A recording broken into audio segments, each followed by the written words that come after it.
Why is it that it couldn't have happened by chance? Well, you can never say never for sure, okay? You can't say something couldn't for sure, but you can say that it would be vastly more improbable than not that life arose by chance. So improbable, in fact, that people would dismiss it as being not a credible hypothesis. Hello and welcome to Theology Unleashed. I'm Arjuna, and today I'll be responding to a video put out by Stephen Woodford on his new YouTube channel called Debunked by Stephen Woodford.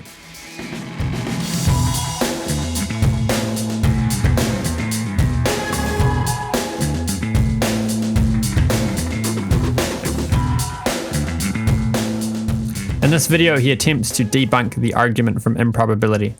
What he actually does is reveal his misunderstanding of the argument, or his unwillingness to contend with the robust versions of the argument. The argument from improbability is a teleological argument, that is, argument from design, in which proponents insist that since the probability of us emerging by random chance is infinitesimally unlikely, it is therefore reasonable to assume that we are the product of intelligent design. He does a good job explaining the heart of the argument from improbability, but then he goes on to bring in an assumption which is demonstrably false and which ignores one of the key premises of the argument. Given a fair six-sided die, what's the chance of rolling a 6? Well, that's obvious, it's 1 in 6. Okay, what about the chance of rolling 2 6s in a row? 6 to the power of 2 is 36, and so the chance is 1 in 36. The chance of rolling 3 6s in a row is 1 in 216, 4 in a row is 1 in 1296, and 5 in a row is a whopping 1 in 7776. But here's the thing, since each face of the die has an equal probability of coming up, 1 in 6, the chance of rolling any sequence, such as what we rolled at the beginning, is also 1 in 7776. My point is that when it comes to the argument from improbability, the man behind the curtain is the arbitrary significance that its proponents assign. Oh, pay no attention to that man behind the curtain! In 1913 at the Monte Carlo casino, roulette gamblers lost millions of francs betting against black, reasoning that since black had come up 25 times in a row, the chance of black coming up a 26th time is 1 in 67,108,863. What they didn't realise, however, is that the chance of black coming up 25 times in a row and then red turning up is also 1 in 67,108,863. They, just like the proponents of the argument from improbability, arbitrarily assign significance. To make it more clear, I'll explain how his argument applies to DNA. It's often argued that the number of DNA sequences which code for functional proteins is infinitesimal compared to the number of sequences which are effectively gibberish. We can discuss the probabilities in a future video. Here, we're arguing about whether probabilities can give us any evidence for intelligent design. Stephen is arguing that the significance which we assign to DNA sequences which code for functional proteins is arbitrary. I find it hard to take this argument seriously because I think the difference between a functional protein and a non-functional protein is objective and not assigned nor arbitrary. But many people are impressed by his argument, so let's break it down. His entire argument rests on this assumption that the significance assigned is arbitrary, but this assumption is untenable. If we apply it consistently, we run into problems. One problem is that casinos would be unable to screen for cheating. In 2017, a Maryland casino called in the FBI after a man took home north of $850,000 in a single day. The FBI later found that the man and the dealer were conspiring for him to win. The odds of winning a single hand of baccarat stands at just under 50%. But on that day, this man won 18 out of 21 hands, including a straight run of 14 wins. An FBI agent on the case stated that the casino knew there had been cheating. What wasn't known was how it was done. So how could the casino know that there was cheating? Well, it's very simple. The winning streak that occurred that day was a statistical outlier, so significant that it raised suspicions. If Stephen's objection were valid, then we could say, but every combination of bets and hands is just as improbable as any other. While this is true, it ignores a very simple fact, that we can categorize events as significant based on their result. This is not arbitrary. Everyone knows there's a difference between winning or losing. Lives are ruined and fortunes are made over it. Shannon information is a way of measuring the total amount of information that a series of characters can contain based on how many possible combinations there are.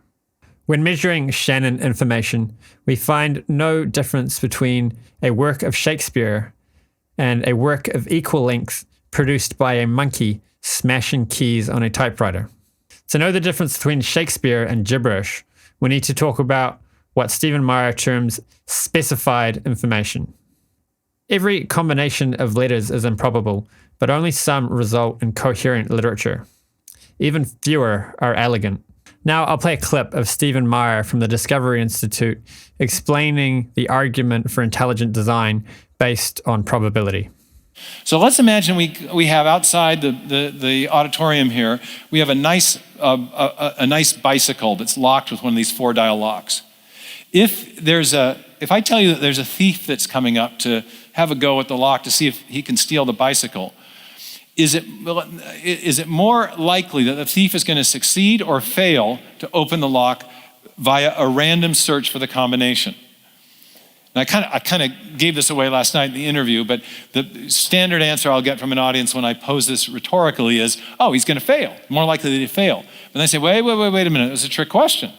Because we need to know something else, don't we? We need to know how many opportunities the thief has. How diligent is this thief? And I once did this math. If the thief changed one dial, tried a different combination once every 10 seconds, in a little over 15 hours, the thief could sample about 5,000, a little bit more than 5,000 of the combinations. Well, in this particular lock, you've got 4 times 10, or 10 to the 4th possibilities, which is 10,000 combinations. So if the thief is going to stay out there for 15 hours and we don't have any police walking the block, it actually becomes more likely than not that the thief will succeed.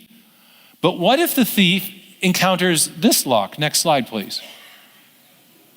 Now he's got a little bit of a different problem on his hand. And this gets back to that great illustration that Jim used about exponential numbers, because now we've got 10 times 10 possibilities. Not 10 times 10 times 10, not 10 to the 4th. Now we got 10 to the 10 possibilities, which is 10 billion. Now if you do that same lock and you give the thief 100 years, and the thief does nothing but change the dial every 10 seconds, no potty breaks, no dates, no meals, the thief will only be able to sample a very small percentage, about 3% of the total number of combinations in 100 years. Now, and so in that case, we have to ask, is it more likely that the thief will succeed or fail? We ask again, is it more likely that the thief will fail or succeed in opening the lock via a random search? Now it's overwhelmingly more likely that the thief will fail rather than succeed. You see the probabilistic reasoning involved? There's always a chance, but the question is the chance hypothesis more likely to be true or false? If it's overwhelmingly more likely that the thief will fail, then the hypothesis that the thief will succeed is more likely to be false than true. Okay? And in science, we really prefer not to affirm hypotheses that we know are more likely to be false than true. Okay? We go on and look for a better explanation. This brings me to a very important point and a question I have for skeptics. Is it required of a scientific hypothesis that it be mathematically plausible? I don't think there's any denying that there's some features of life which are astronomically unlikely to have come about given natural processes alone. Stephen Woodford quotes Fred Hoyle, who gives an argument against abiogenesis, against life coming about by chance and natural processes. Fred Hoyle was an English astronomer and cosmologist, primarily remembered today for his contribution to the theory of stellar nucleosynthesis and his often controversial stance on other cosmological and scientific matters, such as his rejection of the Big Bang theory. As a critique of abiogenesis, Hoyle wrote that the chance that higher life forms might have emerged in this way is comparable to the chance that a tornado sweeping through a junkyard might assemble a Boeing 747 from the materials therein. Stephen didn't object to Hoyle's use of the argument. He didn't argue that abiogenesis, the origin of the first life forms, is probable given natural processes alone. This suggests that he accepts that life arising by natural processes alone is astronomically improbable. I'll offer some objections to the evolution of already existing life via natural processes in another video.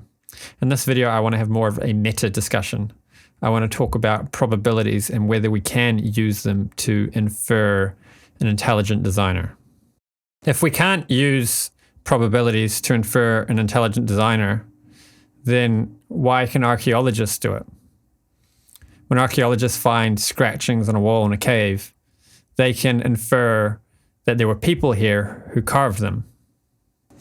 One objection which is offered to the hypothesis of an intelligent designer is that we don't know that such an entity exists. But neither do we know that such an entity does not exist, so this objection begs the question. If we can't use evidence to infer a particular entity because we don't know that that entity exists, then all we're doing is ruling out the existence of that entity a priori. If atheists want to rule out a priori the existence of God, then they need to offer some argument. So let's see if there's any argument they have by which we can rule out the existence of God.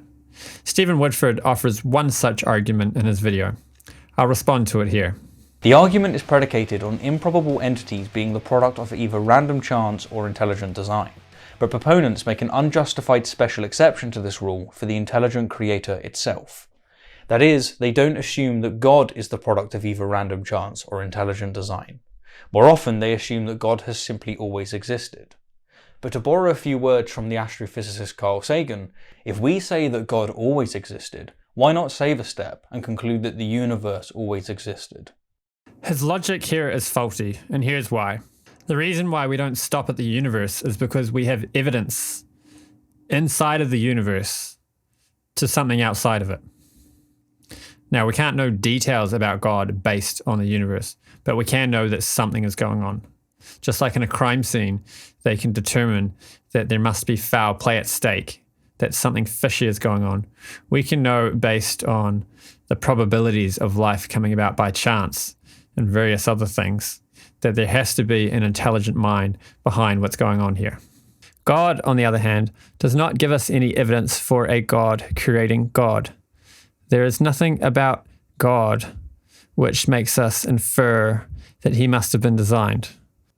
This is because God has qualities which make him capable of manifesting himself and sustaining his own existence. An implicit assumption in Carl Sagan's argument is that all explanations must also have explanations for themselves. But this is an unjustified and untenable assumption. If we applied this assumption to science, then we could never have an explanation for anything. For example, gravity is used to explain the movements of celestial bodies. But gravity itself has no explanation. It's a force and we can measure it, but we have no idea what's causing it or how it works. All we know is what effects it has. But this doesn't stop gravity from being a valid scientific hypothesis, for obvious reasons. In a similar way, if we have evidence for an intelligent mind behind life as we know it in the world, then we must conclude as much. We can't rule out God simply because we don't have an explanation for God. Ultimately, you're not going to have an explanation for something. God, being a great being, greater than myself, is going to be incomprehensible to some degree. This is not a special pleading fallacy. It's a simple fact of reality. We can't possibly understand everything.